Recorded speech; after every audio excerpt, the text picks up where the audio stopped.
দর্শক, আজকে আমি একজনকে নিয়ে এসেছি। ইনি হচ্ছেন জগৎগুরু তত্ত্বদর্শী সন্ত রামপাল মহারাজের শিষ্য, যার ছবিটি আমি আপনাদেরকে দেখাচ্ছি।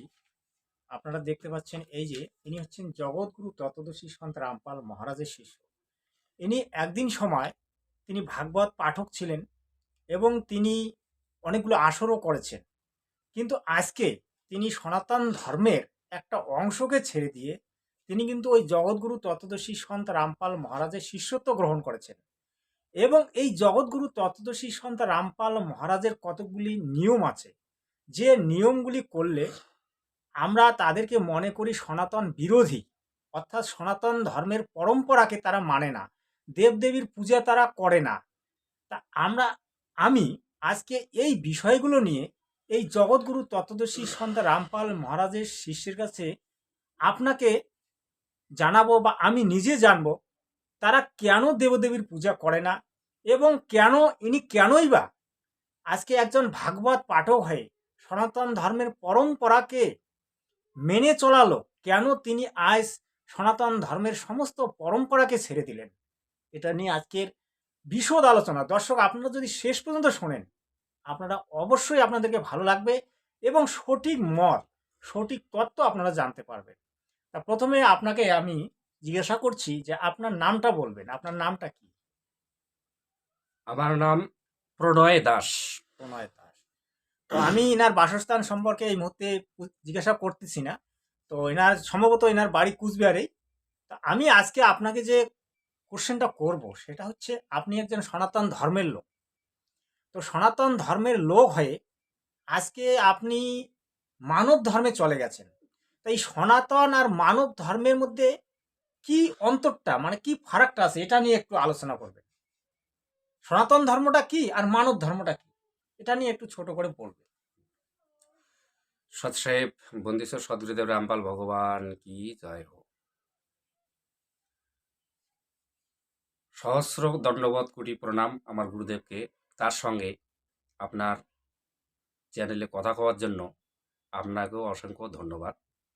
এবং যারা আমার এই ভিডিওটি দেখবেন বা দেখছেন তাদেরকেও আমি রাম রাম এবং নমস্কার সৎসাহেব।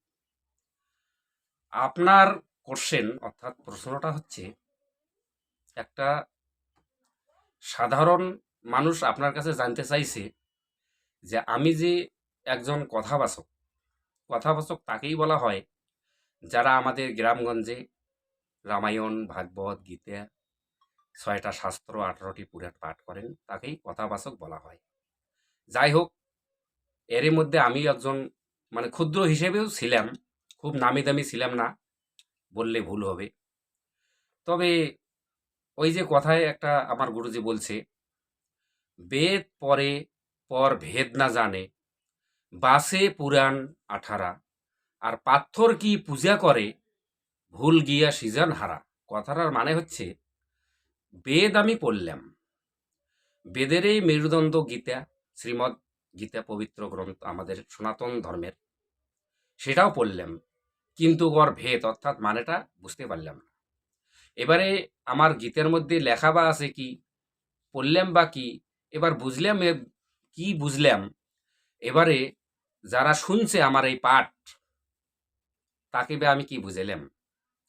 যখনই আমার এই তত্ত্বদর্শী সন্ত রামপাল মহারাজের একটি পুস্তক, ভক্তি সে ভগবান মেলে, এই পুস্তকটা আমার হাতে যখন আসে, তখন অলরেডি আমার কাছে এই শ্রীমদ্ গীতা ছিল।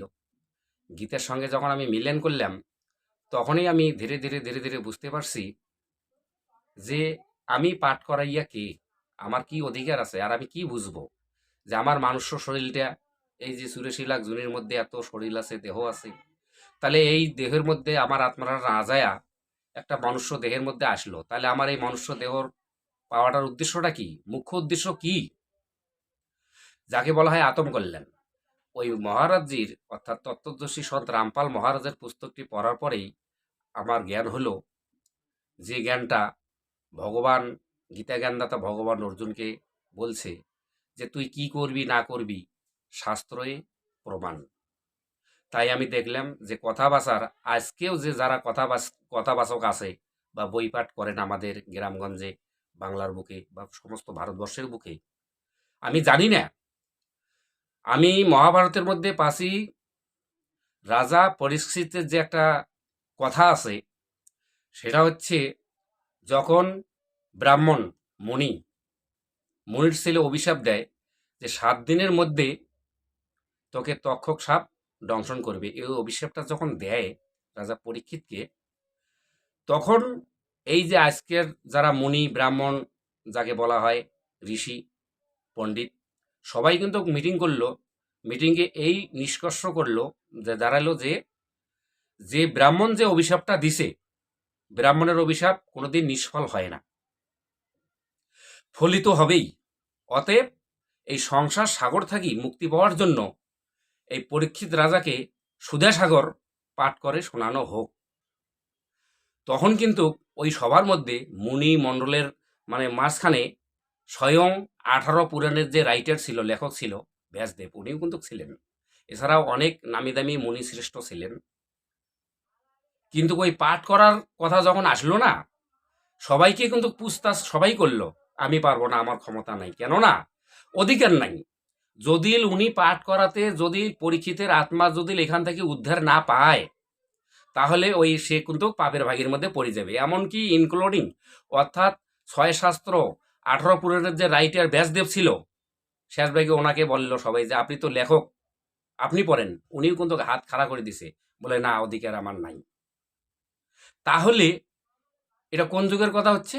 দাপরের কথা হচ্ছে, পরীক্ষিত রাজার ঘটনাটা। হ্যাঁ, তারপরে তাহলে যিনি রাইটার 18 পুরাণের, 4টা বেদের এবং শ্রীমদ গীতার যে রাইটার অর্থাৎ লেখক, তিনি হাত খাড়া করে দিল যে আমার দ্বারাই সম্ভব নয়। তারা আজকের কথাবাচক কোথায় অধিকার পেল পাঠ করার জন্যে? তা আমি যে পাঠ করছিলাম না, আমিও এদের মতোই একজন ছিলাম। তাই বুঝতে পারলাম যে গীতাতে বলা আছে যে অর্জুন, তুই কি করবি না করবি শাস্ত্রই তোকে মান্য করা দরকার। শাস্ত্রর বাইরে যদি তুমি যাও, তুমি হবেন শাস্ত্র বিরোধ সাধনা। তাই আপনি যে কোশ্চেনটি করলেন হুম, যে সনাতন, হুম, সনাতন কথার মানে হচ্ছে পুরাতন। আচ্ছা আচ্ছা, পুরাতন। সনাতন অর্থাৎ পুরাতন, এর আচ্ছা। ঊর্ধ্বে কোনো ধর্ম নাই। আজকে বলেন তো, একটা ভাববার বিষয় আছে, হুম, সত্য ত্রেতা দাপর কলি, হুম। বর্তমান কি যুগ চলছে? এটা হচ্ছে কলিযুগ চলছে। কলিযুগ, কলিযুগ। তাহলে সত্য ত্রেতায় দাপরে হুম, যদি তখনকার মানুষ মানব ধর্ম করত, হুম। কি বৈশ্য, শূদ্র, ক্ষত্রিয়, ব্রাহ্মণ। ব্রাহ্মণ, আচ্ছা, 4টা বর্ণ ছিল। হ্যাঁ। তাহলে এটা কি একটু ভাবুন তো, আমরা যে মানুষ, আমরা যে এত বুদ্ধিমান, এটা কি ভাবি যে আজকে যে হিন্দু বা মুসলিম বা ঈসাই বা শিখ, এটা কি ভগবান তৈরি করছে? ভগবানের জল তৈরি করা দরকারই ছিল, সে তো আদিতেই করতে পারতো যখন সৃষ্টি রচনা করছে। তার একটা চিহ্নও দিত যে ভাই যে যারা হিন্দু হবেন তাদের দুটো এইরকম শিং থাকবে, হুম, যারা মুসলিম হবেন তাদের হয়তো এত বড় একটা পুষ, অর্থাৎ যেটাকে একদম দেশি ভাষায় লেস বলে, লেজ বলা হয়। লেস। তাহলে এইরকম চিহ্ন করে দিত, তাতেই আমরা বুঝতে পারতাম যে এ হিন্দু এবং এ মুসলিম।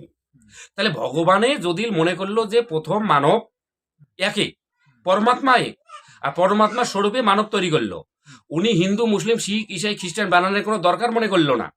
তাহলে আজকে সত্য তেতা দাপর অব্দি এইভাবেই গেল।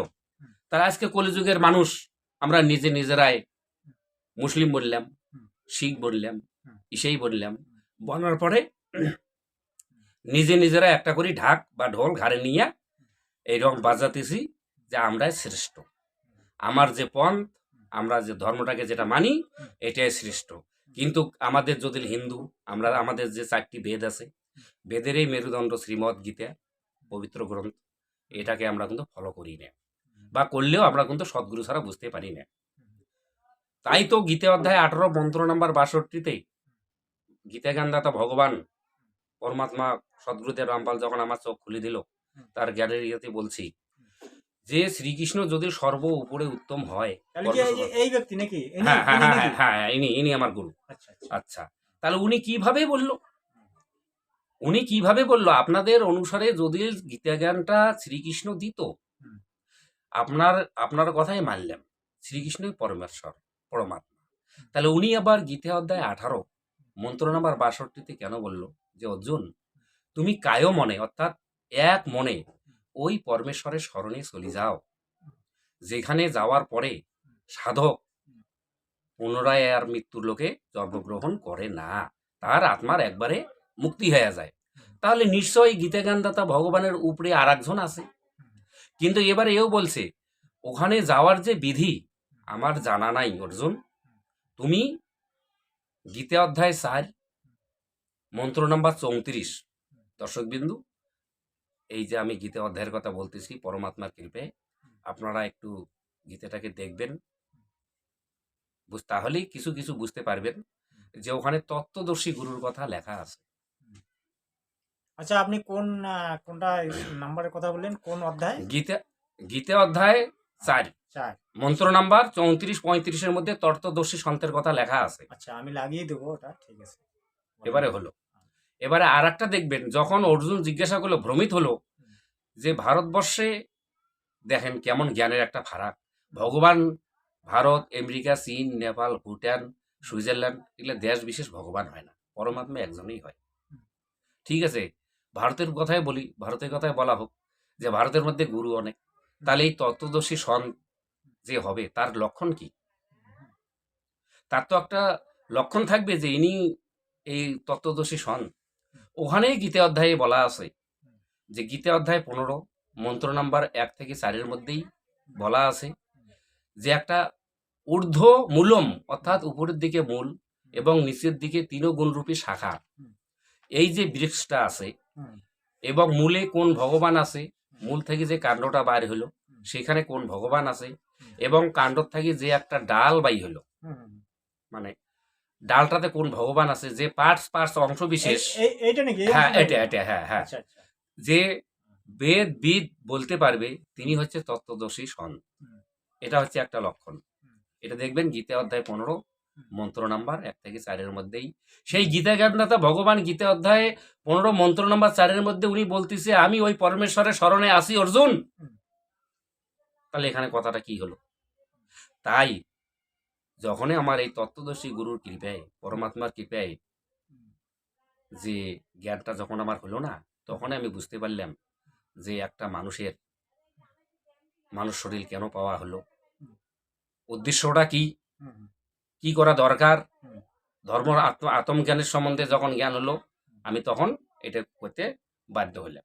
মানে আপনি তখন এই মানে মানব ধর্ম মানে তত্ত্বদর্শী গুরু শরণ নিলাম। হ্যাঁ, উনি এবং উনি বর্তমানে ওনার যে পথটা এবং মতটাকে উনি মানব ধর্ম হিসেবে বলেন আর কি, যেটাকে সত্য তেতা দাপরে মানব ধর্ম হতো। আজকে কলিতে আমরা বিভক্ত হয়ে গেছি, পরমাত্মা করেননি, কারণ আমরা বিভক্ত হয়ে পরমাত্মার কাছে আমরা দোষী বনছি। তা যা করছি এখন গীতাতে যেটা বলা আছে সেই গীতা অনুসারে আমি করতেছি। প্রত্যেকটা মানবের এইরকম ভাবে ভক্তি করা দরকার আছে। আচ্ছা, ভক্তি করতেছে, ঠিক আছে। তো আর দুটো একটা কোশ্চেন আমি করব। তো আমি যতটুকু শুনেছি আর কি, ওই জগৎগুরু তত্ত্বদর্শী সন্ত রামপাল মহারাজের যারা শিষ্য, তারা আমাদের যে সনাতন ধর্মের যে পরম্পরা, দেবদেবী পূজা, তারপরে এই যে অনুষ্ঠানগুলো, যেমন ধরুন এই যে দেবী দুর্গা পূজা, তারপরে আমাদের তো এমনি বাঙালিদের মধ্যে 12 মাসে 13 পার্বণ, পৌষ পার্বণ, তারপরে যে অমাবস্যা যেটা পালন করা হয়, হ্যাঁ, তারপরে আমাদের মানে বিভিন্ন দেবদেবীর পূজাগুলো তারা কিন্তু করতে দেয় না, বা তারা নিজেরাও করে না এবং তারা মানা করে দেয়। এই নিয়ে যদি আপনি 2-4টা কথা বলেন আর কি, তাহলে হয়তো আমার দর্শকরা বুঝতে পারবে। দেখেন, কথাটা হচ্ছে কি, আমাদের একটা প্রচলন আছে। আচ্ছা, আপনি একটু বলুন। হ্যাঁ, আমি একটু আসতেছি। আচ্ছা, বিষয়টা হচ্ছে যে একটা বাচ্চা জন্ম হওয়ার পর অর্থাৎ 84 লাখের মধ্যে যখনই আসেন মৃত্যুলোকে, ওই বাচ্চারা যখন একটু কথা বলতে শিখতে না শিখতেই আমরা কিন্তু আমাদের যে তাই মামার বাড়িতে যাই, তারপরে শুরু হয় কৃষ্ণ কৃষ্ণ। তা এবারে আমি যে কৃষ্ণ কৃষ্ণ বলো বাবা, রাম রাম বলো, এই যে বাচ্চাটাকে বলতেছি, আমি কি বুঝি ওই বাচ্চাটাকে বললাম? আর বাচ্চাটা তো অবোধ বাচ্চা, ও তো বলতেছে। তাহলে তখন থেকে একটা বাচ্চা কিন্তু সে জ্ঞান কিন্তু এইরকম ধর্মগুরুরই পাবে পরবর্তীতে। তা এবারে যখনই শাস্ত্রের কথা বলা হবে না, তখনই কিন্তু তোড়জোড় ভাবে একটা কিন্তু ওদের মনের মধ্যে কিন্তু একটা ধাক্কা লাগিয়ে যায়। এবারের তত্ত্বদর্শী সন্ত রামপাল মহারাজ, উনি ওনার ব্যক্তিত্ব মানে ওনার পকেট থাকি কোনো কিন্তু জ্ঞান দেন নাই যে যাকে নিয়ে তোমরা বিরোধিতা করবে। বিরোধিতা কিসের দাঁড়ালো? যে দেবতা পূজা করা যাবে না। আরে ভাই, গীতা অধ্যায় 11 মন্ত্র নাম্বার না, গীতা অধ্যায় 9 এবং মন্ত্র নাম্বার 24-25 দেখবেন যে যারা দেবতা পূজা করে তারা দেবতা লোকে যায়।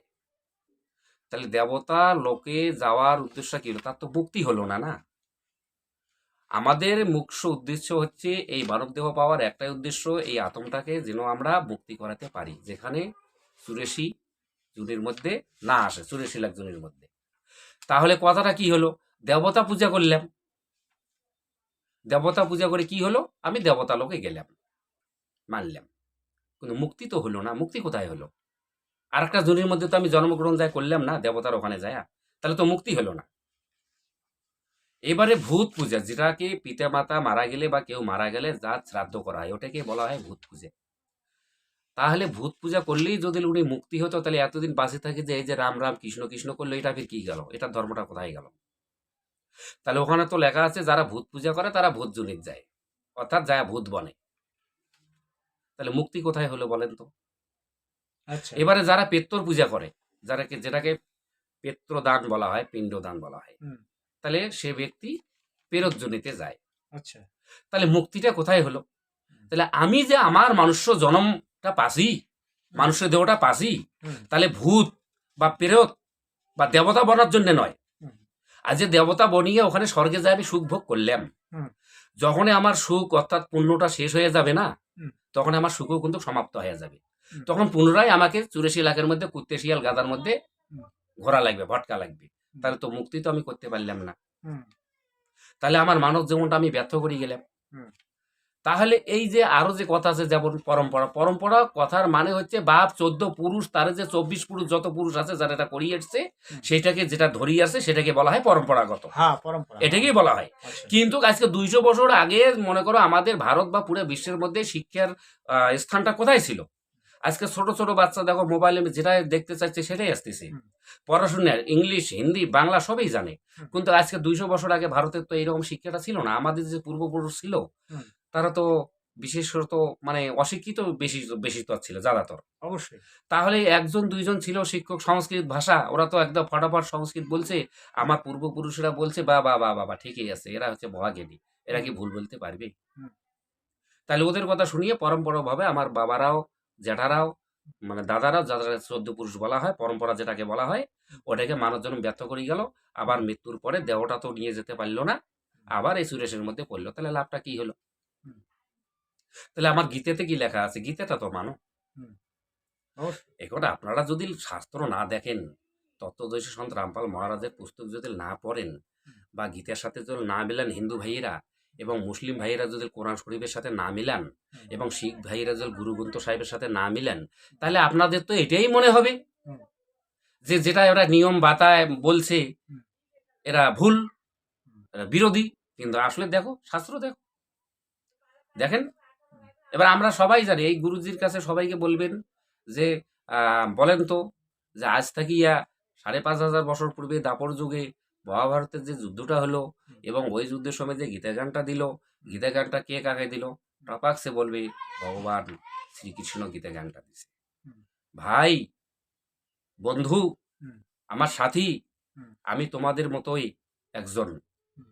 কেউ আমার দুশ্মন নয়। হুম। আর আমি যে গুরুজির কৃপায় বলতেছি না, হুম। কাকু এখানে ছোট করার জন্য বলতেছি না। ভাই, আমাদের কি করা দরকার, আমরা কি করতেছি? হুম। তাহলে সবাই বলবে কি, এই গুরু যে যারা আছে, হুম। শ্রীকৃষ্ণ অর্জুনকে দিছে। ভাই, একটা কথা চিন্তা করেন তো, আপনারা দয়া করে গীতা অধ্যায় 11 বাইর করেন, যে কোনো গীতা। হুম। গীতা হচ্ছে ইন্টেলিজেন্ট, অর্থাৎ একদম সুপারসাল। গীতা হচ্ছে গোরখপুরের। তা আমরা তো গোরখপুরের গীতা নাও পাইতে পারি, সবার কাছে নাও থাকতে পারে। যার যার কাছে যে যে গীতাই থাক না কেন, আপনারা গীতা অধ্যায় 11 বাইর করবেন, এবং মন্ত্র নাম্বার 31। তাহলে 31-এ অর্জুন গীতাজ্ঞানদাতা ভগবানকে জিজ্ঞাসা করতেছে। এবারে প্রথমে একটু ডিসকাস আলোচনা করার বিষয় যে প্রথমে অর্জুন এবং কৃষ্ণর যে একটা সম্পর্ক কি ছিল। এক ছিল শ্রীকৃষ্ণর বোন সুভদ্রাকে অর্জুন বিয়ে করাতে শালা এবং জিজে অর্থাৎ বোন জামাই দাঁড়াল, তাহলে শালা বানাই। 2 নম্বরে পাণ্ডবের মা কুন্তি এবং কৃষ্ণর বাপ যে বসুদেব ছিল, ওরা ভাই বোন, তাহলে সেই সম্বন্ধে এরাও মামাতো পিস্তাতো ভাই দাঁড়াল, তাহলে দুটো সম্পর্ক হয়ে গেল। এবারে শ্রীকৃষ্ণ পাণ্ডবদের ধার্মিক গুরু, তাহলে গুরু শিষ্য 3টে দাঁড়ালো। এবারে অর্জুন যে আছে 5 ভাইয়ের মধ্যে একজন অর্জুন, তার একদম প্রিয় সখা ছিল শ্রীকৃষ্ণ, তাহলে যার সম্পর্ক একটা 4টা থেকে 5টা দাঁড়ালো। আজকে যে আমাদের এই যে গুরুজি যে বলে নকলি গুরু, এই যে নকলি গুরুর যে টপাক সে বলে যে ভগবান শ্রীকৃষ্ণ গীতা জ্ঞানটা দিল অর্জুনকে, তাহলে এতগুটি অর্জুন এবং কৃষ্ণর সম্বন্ধে সম্পর্ক থাকাতে গীতা অধ্যায় 11 মন্ত্র নম্বর 31 আমার ভাই বন্ধু খুলে দেখবেন, ওখানে লেখা আছে অর্জুন ভগবানকে গীতা জ্ঞানদাতাকে বলছে, হে উগ্রমূর্তি তুমি কে, কি জন্য তুমি এখানে আসছো, তোমার প্রবৃত্তি আমি কিছুই জানি না। তাহলে এখানে একটা বিচার করার বিষয় খুব ভালো আছে। এতগুটি সম্পর্ক থাকাতেও যদি উনি গীতা জ্ঞানদাতাকে চিনতে পারছে না তুমি কে, তাহলে তোমরা কোথা থেকে অর্জুনের থেকে জ্ঞানী হলেন? যে আপনারা বললেন যে শ্রীকৃষ্ণ অর্জুনকে জ্ঞান দিতেছে। এখানে একটা দিমাগটাকে, আমাদের ব্রেনটাকে, আমরা মানুষ ইন্টেলিজেন্ট, আমাদের বুদ্ধি আছে, আমাদের বুদ্ধিটাকে খুলতে হবে, ওপেন করতে হবে। যে এতগুটি সম্পর্ক থাকাতে অর্জুন নিজেই চিনতে পারতেছে না যে কে, অথচ এতগুলি সম্পর্ক শালা বানাই। তাহলে একজন শালা বা বনাই তার শালাকে চেনে না, বা একজন সখা তার সখাকে বন্ধুকে কেউ চেনে না, তাহলে একজন ভাই ভাইকে কি চেনে না, তাহলে কি করি বলে হে উগ্রমূর্তি তুমি কি, তোমার প্রবৃত্তি তোমার কার্য কি করবেন না করবেন আমি কিছুই জানি না, কৃপে দয়া করে একটু বলেন। সেই উত্তরে শ্রীমদ্ গীতা 1 অধ্যায় 11 মন্ত্র নম্বর 32 গীতা জ্ঞানদাতা ভগবান বলতেছে আমি লোক ক্ষয়কারী, আমি হলাম লোক ক্ষয়কারী মহাকাল। তাহলে ওখানে তো বলতে পারতো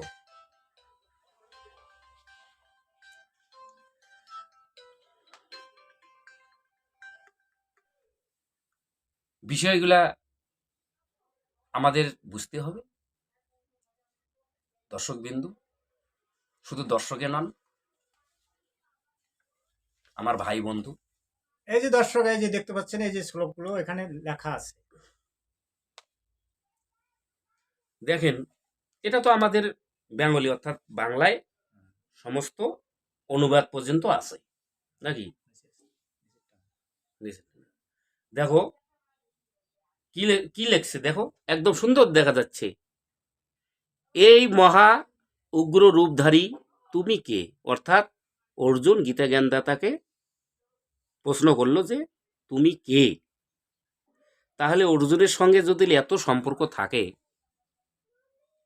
থাকাতে কি করি অর্জুন বলতে পারে যে তুমি কে।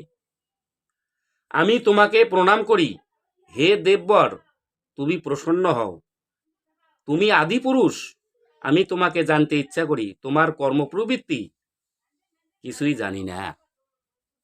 তাহলে এই গীতাটা যে আছে এটা তো আমার তত্ত্বদর্শী সন্ত রামপাল মহারাজজির নয়, এটা আমাদেরই গীতা, যেটাকে আমাদের মান্যতা শ্রীমদ্ ভগবত গীতা। দেখেন এই জন্য আমি মানুষের দেহ এই আত্মাটা কেন পাইছি, কি করা দরকার, যখনই আমি তত্ত্বদর্শী সন্ত রামপাল মহারাজের সৎসঙ্গ এবং প্রবচন শুনি তখনই আমার জ্ঞানটা হয় যে আমার মানুষের শরীর নিয়ে কি করা দরকার কি করা দরকার নয়। এই জন্য আমি সেই মানব ধর্ম গ্রহণ করতেছি। যেমন একটা কথাই বলে যে হু ইজ রিয়েলি গড, যে আসল পরমাত্মা একজন যে আছে উনি কি, সেই রাস্তাটা সদ্গুরুদেব রামপাল মহারাজ শাস্ত্র অনুসারে আমাকে জ্ঞান দিয়েছে। ঠিক আছে, এবারে আপনার কথা অনুসারে আপনাকে আর একটা প্রশ্ন করব। আমাদের সনাতন পরম্পরা অনুসারে আমারও তো বয়স মোটামুটি ধরেন ৪৭ বছরের মতো চলছে।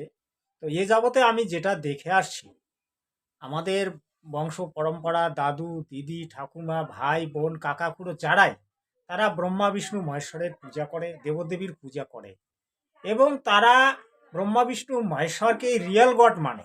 তো আপনি এখন মানব ধর্মে চলে গেছেন। সনাতন ধর্মের আদি রূপ হচ্ছে মানব ধর্ম। তাহলে সেখানে এই মানব ধর্মে রিয়েল গড কাকে মানা হচ্ছে?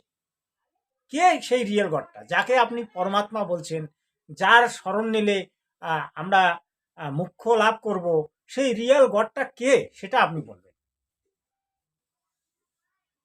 দেখেন, আমি যদি প্রথমেই বলি যে রিয়েল গড, যেমন সাই বাবা ইশারা করছে যে ১ নম্বর পরমাত্মা একজন ভগবান, এবং গীতাতেও গীতা অধ্যায় ১৮৬২-তে গীতাকান্দাতা ভগবান ইশারা করতেছে যে ওই পরমেশ্বর একজন।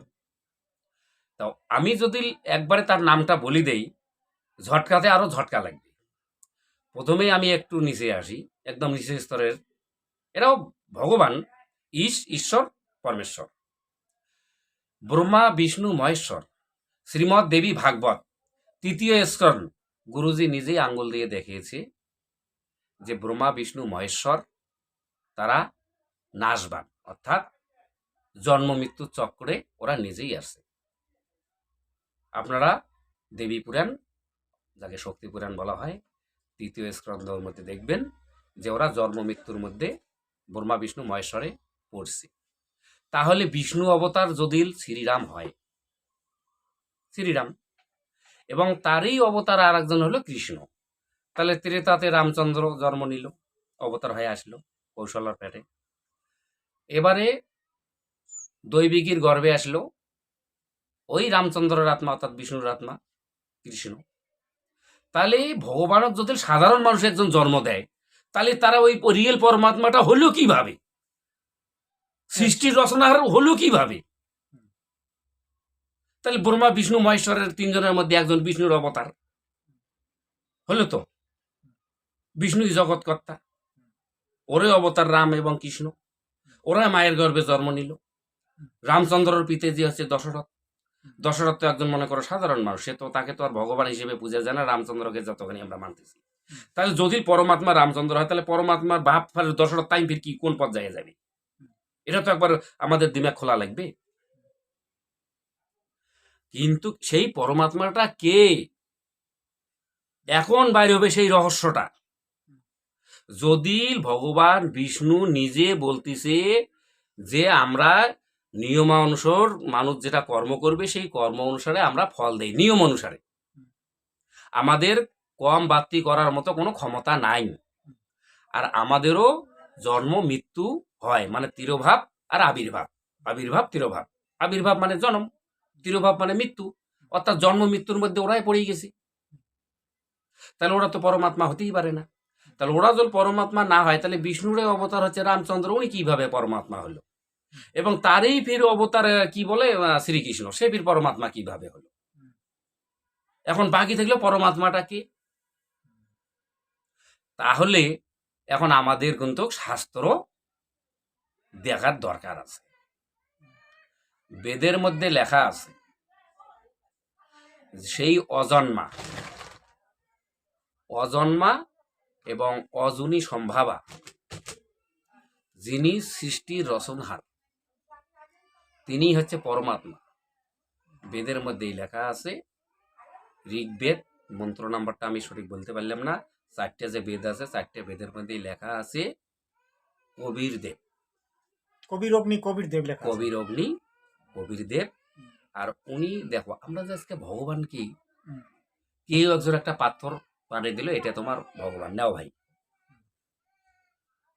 এবারে তাক পূজা করিয়ে দেখা গেল, পূজা করলাম, কপালে তেলক ফোঁটা লাগালাম, একটা মোটর সাইকেল আছে, মোটর সাইকেল নিয়ে বাইরে হলাম, বাইরে হয়ে মোটর সাইকেলত ওই কি কয়, ওই গুড়ি দেওয়ার আগে, স্টার্ট দেওয়ার আগে বউ করলাম টাটা বাই বাই, বাসায় গেলাম বাই বেটা। 1 ঘন্টা পরে খবর আসলো যে আমি নাই, অর্থাৎ ডেট হয়ে গেছি। তাহলে যে ভগবানও পূজা করিয়া বউ করলাম টাটা বাই বাই, আর বেটা করলাম বেটা হুম, টাটা বাই বাই, তাহলে ওই ভগবান তো আমাকে রক্ষা করলো না। তাহলে এই যে পরম্পরাগত কথাগুলো বললেন, হুম, যে ভাই রক্ষা করে বোনক, যেটাকে রক্ষাবন্ধন করা হলো, ভাইও ফের রক্ষা করে কি? হুম, ভাইটা আসার পথে যে অ্যাক্সিডেন্ট হয়ে গেল, আর যে ভগবান তোমরা পূজা করলেন তাই তো তোমার রক্ষা করলো না, তাহলে এটা কেমন হলো? ভগবানও পূজা করার মানেটা হলো যে আমরা পূজাও করব, ভক্তি যে করব, সেই ভক্তির প্রতিফলে আমরা যতদিন এখানে থাকব, অর্থাৎ মানে পুণ্যের যে ষোলকলা আছে, পুণ্যটা যখন পরিপূর্ণ আমাদের হবে না, তার জন্য যতদিন বাঁচি থাকা দরকার, সব সুখ সুবিধা সেই পরমাত্মা অর্থাৎ ভগবান দিয়েই তোমার ভক্তি করাবে। তবে যেটুকু দরকার সেইটুকুই কিন্তু দিবে, মায়া কিন্তু বেশি দিবে না। যখন মায়া বেশি আসবে না, তখন ভগবানের উপরে তুমি ভক্তি করতে পারবেন না, বিশ্বাস রাখতে পারবেন না, তুমি তখন মায়ার পেছনে ধরবেন। এবারে একটা কথা, একটা বিষয় চিন্তা করেন তো, আপনার মনে করো দরকার একটা সাইকেলের, আপনাকে যদি একটা ভগবান হেলিকপ্টার দেয়, হুম, তাহলে ওই হেলিকপ্টারটা নিয়ে আপনি কোথায় যাবেন? যদি একটা রেলগাড়ির মালিক করে দেয়, হুম, গাড়ির কথা বলতেছি, হুম, আর আপনি যাচ্ছে 4 থেকে 5 ফুট লম্বা, হুম, কি করবেন? একটা রসাই ঘর বানালেন থাকার জন্য, একটা 6 ফুট যদি একটা বিস্তার হয় তাতেই কিন্তু হয়ে যায়। হুম, তা এই যে আমরা 10 মঞ্জিল থাকি 20 মঞ্জিল একটা বাড়ি বানালাম, কিন্তু আমি তো দেহটা ওই 6 ফুট জায়গার মধ্যেই রাখবো, বাকিগুলো কি করব? বাকি রুমগুলো কি করব? যদি আমার এই দেহটাই মানে না যায়, হুম, তাহলে রুমগুলো কি সাথে যাবে? ওই হেলিকপ্টার বা ওই রেলগাড়িটা কি সাথে যাবে? বা ওই রেলগাড়িটা নিয়ে আমি কি করব? মানুষ, মানুষের বাস্তবিক যেটা কর্ম, আমার গুরুজি বলছে, তত্ত্বদর্শী সন্ত রামপাল মহারাজ, যে বেটা দেখো, বেশি আরাঙ্গা ফান্ড করবেন না, শাস্ত্র অনুসারে ভক্তি করো, আর মন্ত্রবিধিটা ওই যে তত্ত্বদর্শী সন্তের কথা বললাম তার কাছে গেলেই পাওয়া যাবে। অবশ্যই। আপনার কাছে যে উত্তরগুলি পাওয়া গেল আমার তো সঠিক মনে হলো। আমার দর্শকরা অবশ্যই কমেন্টে জানাবেন যে আমরা যে আজকে এই যে ইন্টারভিউটা এনার নিলাম, হ্যাঁ, তো আপনারা দর্শক অবশ্যই বলবেন যে এই কথাগুলো কতটা সত্য কতটা মিথ্যা। আর এটা আজকের এই 1 নম্বর পর্ব। এরপরে আমি আরও এরকম পর্ব আমি নিয়ে আসবো, মাসে প্রায় 2-3টে করব এই ধরনের ইন্টারভিউ। হ্যাঁ, তো এটা আমি 1 নম্বর পর্ব হিসেবেই রাখলাম। আজকে দলে দলে জগৎগুরু তত্ত্বদর্শী সন্ত রামপাল মহারাজের স্মরণে আজকে সনাতনীরা কেন যাচ্ছে সেটা নিয়ে আরও বিস্তারিত আলোচনা আগামী ভিডিওতে আসবে। একটা করে পর্ব আমি প্রত্যেক মাসে 4টা করে পর্ব নিয়ে আসবো, 4টা করে এই ধরনের ইন্টারভিউ আমি নিয়ে আসবো, সেটা যে যে কোনো হোক, সেটা সন্তরাম পাল মহারাজের শিষ্যর মাধ্যমেই নিয়ে আসবো। ইনি থাকতে পারে, ইনি নাও থাকতে পারে, অন্য দ্বারা নিয়ে আসবো। হ্যাঁ, তো আজকের যে বিষয়টা আপনারা শুনলেন, তো আপনাদের মতামত অবশ্যই আপনারা কিন্তু কমেন্টে জানাবেন। তো আপনাকে অনেক ধন্যবাদ আজকে আমার চ্যানেলে আসার জন্য। তার আহ, সঙ্গে, এক মিনিট, তার সঙ্গে আমার দর্শক ভাই বন্ধু যত আছেন, যদি আপনারা, যদি কেউ মনে করেন যে আমার এই অধমের সঙ্গে লাইভে কথা বলবেন, মানে আলোচনা যদি করার কেউ মনে করেন, যে হয়তো এই জিনিসটা ওনার কাছে জানা যাবে, বা আমি এই জিনিসটা জানি, ওনাকে জানানো যাবে, ভাই বন্ধুরা, নিজের ভাই বন্ধু আমাকে মনে করিয়া, ক্ষুদ্র মনে করিয়া আমার সঙ্গে লাইভে আলোচনা করতে পারবেন। আচ্ছা দর্শক, আপনারা শুনলেন ওনার বক্তব্য। উনি অবশ্য সুন্দর কথা বললেন। যদি আপনাদের ইচ্ছা থাকে যে লাইভে ওনার সঙ্গে সরাসরি কথা বলার, হ্যাঁ, উনি অবশ্যই আপনাদের সঙ্গে সরাসরি কথা বলবেন, কোনো অসুবিধে নেই। আর আমার এই চ্যানেলে মানে শান্তিবার্তা চ্যানেল ডেসক্রিপশনে আমার মোবাইল নাম্বার দেওয়া আছে, আপনারা দেখবেন 9784208703। আরেকবার বলছি 9784208703। আপনারা সম্পর্ক করবেন, আমরা আপনাদের সঙ্গে অবশ্যই যোগাযোগ করব। কখন কোন সময়ে লাইভ হবে সময় আপনারা নির্ধারণ করবেন, আমরাও নির্ধারণ করব। তাহলে আজকে এখানে সমাপ্ত তার করছি। সঙ্গে, এক মিনিট, তার সঙ্গে দর্শকবৃন্দর কাছে এটাও একটা অনুরোধ, যে আমাদের হোসালা বাড়ার জন্য, মানে আমরা, আমাদেরকে কতখানি আপনারা মানে আমাদের সাপোর্ট করেন। কথাকে সাপোর্ট করবেন, তার জন্যে চ্যানেলটাকে সাবস্ক্রাইব করবেন, লাইক করবেন, তাহলে আমরা বুঝতে পারবো। বুঝতে পারবো বা নিজের জীবনটাকে আমরা ধন্য বলে মনে করবো। তো আপনাকে অনেক ধন্যবাদ। আপনাকেও ধন্যবাদ সৎ সাহেব।